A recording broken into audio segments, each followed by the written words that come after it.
اليوم يئس الذين كفروا من دينكم فلا تخشوهم واخشون اليوم أكملت لكم دينكم وأتممت عليكم نعمتي ورضيت لكم الإسلام دينا.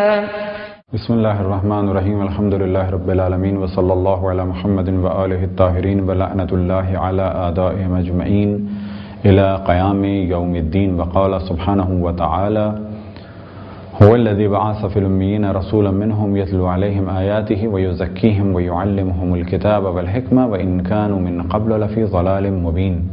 بحار الانوار میں علامہ مجلسی نے رسول اللہ صلی اللہ علیہ وسلم کا ایک معجزہ نقل کیا، اور یہ معجزہ اس وقت نمودار ہوا کہ جب آپ جنگ خندق میں خندق کھودنے میں مصروف تھے. واقعہ یہ ہے کہ جنگ خندق کا مشورہ جناب سلمان فارسی نے دیا. رسول اللہ صلی اللہ علیہ وسلم نے اس مشورے کو قبول فرمایا، اور پھر اس کے بعد رسول اللہ اور اصحاب نے مل کے خندق کھودی. سب کے درمیان تقریباً 10 ذرا یعنی 10 ہاتھ کے برابر زمین کھودنے کی ذمہ داری عائد ہوئی. ایک وقت آیا کہ رسول اللہ صلی اللہ علیہ وسلم کے پاس جناب جابر ابن عبداللہ انصاری تشریف لائے اور فرمایا کہ خندق کھودنے کے دوران ایک پتھر ظاہر ہوا ہے کہ جس کو راہ سے ہٹانا تقریباً ناممکن ہے اور وہ ٹوٹ نہیں رہا. آپ اپنی جگہ سے کھڑے ہوئے اور اس پتھر کے پاس پہنچے تو کچھ پانی منگایا اور اپنے دہان مبارک میں داخل کیا، اور اس کے بعد وہ پانی پتھر پر چھڑک دیا، یعنی تھوڑا سا پانی اپنے منہ میں داخل کیا اور اس کے بعد پتھر پر کلی کر دی، اور اس کے بعد آپ نے پتھر پر وار کیا تو ایک نور ظاہر ہوا، اور اس میں کچھ چیزیں نظر آئیں لوگوں کو. اس کے بعد آپ نے دوبارہ وار کیا تو کچھ نور ظاہر ہوا، اس میں کچھ چیزیں نظر آئیں. اس کے بعد آپ نے تیسرا وار کیا تو پتھر ریزہ ریزہ ہو گیا. آپ نے اپنے اصحاب سے سوال کیا کہ کیا تم نے کچھ دیکھا؟ تو سب نے کہا کہ ہاں ایک نور ظاہر ہوا. تو آپ نے پوچھا اس نور میں کیا تھا؟ تو کہا کہ جب آپ نے پہلا وار کیا تو ہم نے شام کے محل دیکھے، اور جب دوسرا وار کیا تو عراق اور ایران کے محل دیکھے، اور مختلف جگہ کے محل اس میں نمودار ہوئے. آپ نے ارشاد فرمایا کہ جو کچھ تم نے دیکھا ہے عنقریب وہاں پر اسلام کا غلبہ ہوگا. اس معجزے کے ساتھ ساتھ در حقیقت ایک اور معجزہ ظاہر ہوا، اور بشارت رسول اللہ صلی اللہ علیہ وسلم کی صورت میں تھا، اور جو کچھ اصحاب نے اس وقت دیکھا تھا وہاں اسلام پہنچ گیا. در حقیقت اسلام بڑی تیزی سے پھیلا. اگر سابقہ ادیان کی عمر کو دیکھا جائے تو یہ کہا جا سکتا ہے کہ اسلام کی عمر ان ادیان کی نسبت کم ہے. مثال کے طور پہ ہندو بہت پرانے، ان کے بعد جین، ان کے بعد بدھسٹ، اور پھر جناب موسیٰ کا زمانہ، پھر جناب عیسیٰ علیہ السلام کا زمانہ. تو اگر ان تمام بزرگان کے ایام کو دیکھا جائے، خصوصاً جناب موسیٰ اور جناب عیسیٰ علیہ السلام کے ایام کو دیکھا جائے، تو وہ رسول اللہ صلی اللہ علیہ وسلم سے بہت پہلے کے ہیں. اور ان زمانوں کو اگر دیکھا جائے تو بخوبی یہ نتیجہ نکالا جا سکتا ہے کہ اسلام ان تمام ادیان کی نسبت تیزی سے پھیلا، اور علمی اعتبار سے اور کلچر کے اعتبار سے ان سب سے مضبوط ہے.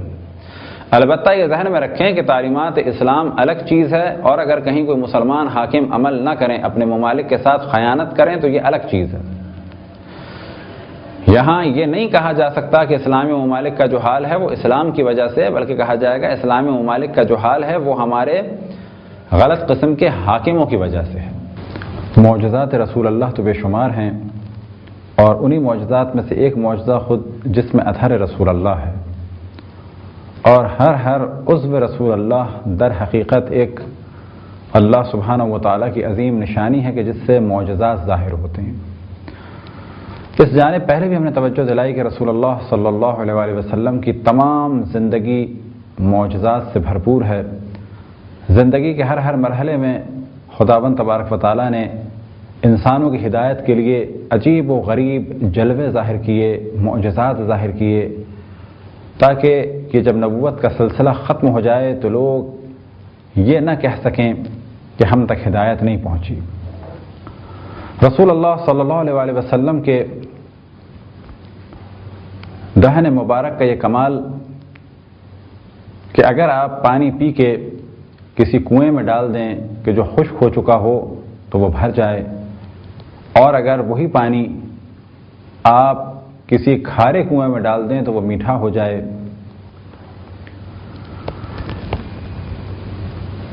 آپ کی آنکھوں کا یہ معجزہ کہ آپ جہاں تک چاہیں دیکھ سکیں، اور آگے بھی دیکھ سکیں اور پیچھے بھی دیکھ سکیں۔ ہاتھوں کا یہ معجزہ کہ جس چیز کو چھوئیں اور جو ارادہ کریں وہ اسی میں بدل جائے، کبھی ہاتھوں سے پانی جاری ہو تو کبھی انگلی کے اشارے سے چاند دو ٹکڑوں میں تقسیم ہو جائے۔ پسینہ ایسا کہ جناب جابر بن عبداللہ سے روایت نقل ہوئی کہ وہ فرماتے ہیں کہ جہاں سے رسول اللہ صلی اللہ علیہ وآلہ وسلم گزر جائیں تو وہاں پر 2 دن کے بعد بھی اگر کوئی گزرے تو اسے احساس ہوتا تھا کہ یہاں سے رسول اللہ گزرے ہیں۔ اور بعض روایتوں میں نقل ہوا کہ جناب ام سلمہ صلوات اللہ وسلام علیہا رسول اللہ صلی اللہ علیہ وآلہ وسلم کے پسینے کو جذب کر کر جمع کر کر کسی چیز میں رکھ لیتی تھیں اور اسے عطر کے طور پہ استعمال کرتی تھیں۔ کسی پانی میں ملا دیا جائے تو وہ پانی بھی بہترین عطر کی خوشبو دیتا تھا۔ آپ کا قد ایسا، باوجود یہ کہ ایک میانہ قد اور نارمل قد تھا، لیکن اگر آپ کہیں بیٹھتے تھے یا اصحاب کے درمیان چلتے تھے تو سب سے زیادہ رعب اور دبدبا اور بلند قامت آپ ہی نظر آتے تھے۔ آپ کے پاؤں کی ایسی تاثیر کہ جس چیز کو چاہیں آپ اپنے پاؤں سے مس کریں اور جو نیت کرے وہ اسی میں بدل جائے۔ لہذا ہم نے غار حرا کے بارے میں ایک معجزہ نقل کیا کہ جو علامہ مجلسی نے بحار الانوار میں نقل کیا۔ وہ فرماتے ہیں کہ آپ نے دیوار پر اپنی ٹانگ ماری، دیوار کو مس کیا تو وہاں پر ایک دریا اور کشتی نظر آنے لگی۔ اسی طرح سے رسول اللہ صلی اللہ علیہ وآلہ وسلم کے جسم اطہر پر بادل سایہ کرتا تھا، اور اسی سائے کی وجہ سے اور بادل کی وجہ سے بحیرہ راہب نے جناب رسول اللہ صلی اللہ علیہ وآلہ وسلم کو پہچانا۔ تاریخ میں یہ واقعہ اس طریقے سے بیان ہوا کہ ایک سفر پہ جناب ابو طالب علیہ السلام رسول اللہ صلی اللہ علیہ وآلہ وسلم کو اپنے ساتھ لے کر چلے۔ ایک بندرگاہ پر بحیرہ راہب سے ملاقات ہوئی، اس نے جناب ابو طالب کو اور باقی افراد کو بلایا، اور جب یہ گئے ملنے تو پھر اس نے سوال کیا کیا کوئی اور بھی رہ گیا ہے؟ تو کہا کہ ہاں ایک بچہ سامان کے پاس ہی ہے۔ تو کہا کہ اسے بھی لے کے آؤ۔ وجہ کیا تھی کہ وہ یہ دیکھ رہا تھا کہ جہاں یہ لوگ جاتے ہیں تو بادل حرکت کرتا ہے، اب بادل حرکت نہیں کر رہا، پس اس بادل کی حرکت کا دار و مدار کسی اور شخص پر ہے۔ جب رسول اللہ صلی اللہ علیہ وآلہ وسلم کو لایا گیا تو آپ نے جناب ابو طالب علیہ السلام سے سوال کیا کیا یہ تمہارا بیٹا ہے؟ تو انہوں نے کہا کہ نہیں، یہ میرا بیٹا نہیں، بھتیجا ہے۔ کہا کہ جلد سے جلد اس کو واپس لے جاؤ، جس طریقے سے میں پہچان گیا، اگر اسے یہودی پہچان گئے تو اسے قتل کر دیں گے، اور اس کی جان کو خطرہ ہے یہودیوں سے۔ وجہ کیا تھی دشمنی کی؟ وجہ یہ تھی کہ یہودی انتظار تو کر رہے تھے آخری نبی کا، لیکن وہ یہ سمجھتے تھے کہ وہ ہم ہی میں سے ہوگا، لہذا وہ رسول اللہ کے بھی دشمن تھے، اور رسول اللہ صلی اللہ علیہ وآلہ وسلم کے والد ماجد حضرت عبداللہ کے بھی دشمن تھے۔ اور روایات میں اس جانب توجہ دلائی گئی کہ جناب عبداللہ کو یعنی والد ماجد رسول اللہ کو، جو رسول اللہ صلی اللہ علیہ وآلہ وسلم کی ولادت سے کچھ دن پہلے دنیا سے رخصت ہو گئے، اور تاریخ میں یہ موضوع واضح نہیں ہے، لہٰذا بعض افراد نے یہ بھی احتمال دیا کہ شاید آپ کو زہر دیا گیا، کیونکہ 25 سال کی عمر میں جب آپ مدینے سے گزرے تو اچانک آپ کی وفات ہو گئی، اور یہ وفات در حقیقت شاید زہر ہی سے ہوئی۔ بعض نے یہ احتمال دیا، اور وجہ کیا تھی کہ پہلے بھی یہودی جناب عبداللہ کو زہر دے چکے تھے، اور وجہ یہ تھی کہ وہ ان کی پیشانی پر نور نبوت دیکھ رہے تھے۔ اب سوال یہ پیدا ہوتا ہے کہ جب وہ نور نبوت دیکھ رہے ہیں تو اس نبی کا انتظار کرنا چاہیے؟ نہیں، وہ یہ پسند نہیں کرتے تھے کہ آخری نبی ظاہر ہو تو وہ جناب اسماعیل کی نسل سے ظاہر ہو، بلکہ ان کی خواہش یہ تھی کہ آخری نبی ظاہر ہو تو بنی اسرائیل میں سے ظاہر ہو، خود ان کے خاندان میں سے ظاہر ہو، خود ان کی نسل میں سے ظاہر ہو۔ لہذا بحیرہ راہب نے اس جانب توجہ دلائی اور کہا کہ جلد سے جلد لے جاؤ۔ بعض روایات میں یہاں تک نقل ہوا کہ جناب ابو طالب نے جلدی میں اپنا سارا سامان بیچا، اور وہ اتنی اچھی قیمت بکا کہ اگر وہ اگلی منزل پہ جاتے تو اتنا منافع نہ ہوتا۔ یہ تھی رسول اللہ صلی اللہ علیہ وآلہ وسلم کی ایک برکت۔ آپ کی ریش مبارک یعنی داڑھی کے بارے میں بعض روایات میں آیا کہ کچھ بال ایسے تھے جو نورانی تھے اور چمکتے تھے۔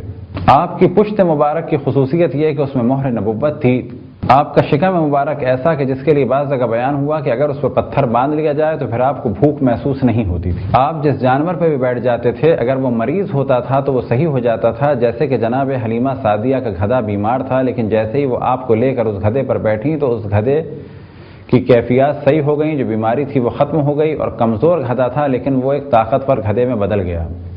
لہذا جس جانور پر بھی آپ بیٹھتے تھے اگر وہ بیمار ہوتا تھا تو اس کو شفا ملتی تھی اور اس کی عمر بڑھتی نہیں تھی، کتنی عمر گزر جائے وہ ہمیشہ جوان رہتا تھا۔ اور آپ کی زبان کا یہ معجزہ کہ جس کا تعلق علم رسول اللہ صلی اللہ علیہ وآلہ وسلم سے تھا کہ جس زبان میں بھی چاہیں آپ بات کرتے تھے، جو بھی آئے جس زبان میں سوال کرے آپ جواب دیتے تھے، یہ چند معجزات تھے جو رسول اللہ صلی اللہ علیہ وآلہ وسلم سے منسوب تھے۔ البتہ یہی معجزات نہیں ہیں، حقیقت یہ ہے کہ معجزات رسول اللہ صلی اللہ علیہ وآلہ وسلم خصوصاً جو اہل بیت علیہ السلام سے نقل ہوئے اور آج بھی کتب شیعہ میں ہیں، اگر انہیں جمع کیا جائے تو چیلنج کے ساتھ یہ کہا جا سکتا ہے کہ سب سے زیادہ رسول اللہ صلی اللہ علیہ وآلہ وسلم کے معجزات اگر کہیں پر ہیں تو وہ مکتب تشیع میں ہیں۔ البتہ جو حالات اور واقعات ہمارے نقل کیے گئے اس میں رسول اللہ صلی اللہ علیہ وآلہ وسلم کی عزت اور آبرو اور احترام کا بہت خیال رکھا گیا۔ آخر میں اگر آپ کا ایک معجزہ بیان کیا جائے تو صرف اتنا کہہ دینا کافی ہے کہ آپ کے معجزات کا سلسلہ ہر دور میں جاری رہا، کبھی آپ کے جسم اطہر اور ذات اقدس کے ذریعے سے تو کبھی پھر آپ کے نفس کے ذریعے سے، اس نفس کے جس کا نام تھا علی ابن ابی طالب۔ تو در حقیقت جتنے بھی معجزات مولا علی کے تھے تو وہ بھی رسول اللہ صلی اللہ علیہ وآلہ وسلم ہی کے تھے، کیوں کہ ہم مولا علی علیہ السلام کو اور پھر باقی ائمہ علیہ السلام کے جتنے بھی معجزات ہیں در حقیقت ان کو رسول اللہ صلی اللہ علیہ وآلہ وسلم کے ہی معجزات مانتے ہیں، ان کے تمام فضائل کو ہم رسول اللہ صلی اللہ علیہ وآلہ وسلم ہی کے فضائل مانتے ہیں۔ ہم قائل ہیں کہ ائمہ علیہ السلام جانشین رسول اللہ کے وہ جانشین ہیں، اور جو کچھ ان کے پاس ہے وہ رسول اللہ صلی اللہ علیہ وآلہ وسلم کی جانب سے ہے، اور سب سے بڑا ان کا مقام یہ کہ وہ اللہ سبحانہ و تعالیٰ کی معرفت کے سب سے بلند مقام پر فائز سے بعد رسول اللہ، اور پھر یہ کہ وہ رسول اللہ صلی اللہ علیہ وآلہ وسلم کے جانشین تھے۔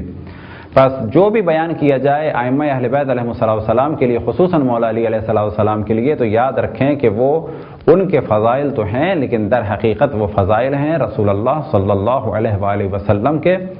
اور جب بھی ہم فضائل مولا علی علیہ السلام کو بیان کرتے ہیں تو اس جانب توجہ دلاتے ہیں کہ یاد رکھیں کہ یہ مولا علی علیہ السلام کے جن کو ہم مانتے ہیں اور جن کے فضائل بیان کرتے ہیں وہ رسول اللہ صلی اللہ علیہ وآلہ وسلم کے جانشین ہیں اور خلیفہ ہیں، اور وہ فرماتے ہیں رسول اللہ کے لیے انا عبد من عبید محمد، میں محمد کے غلاموں میں سے ایک غلام ہوں۔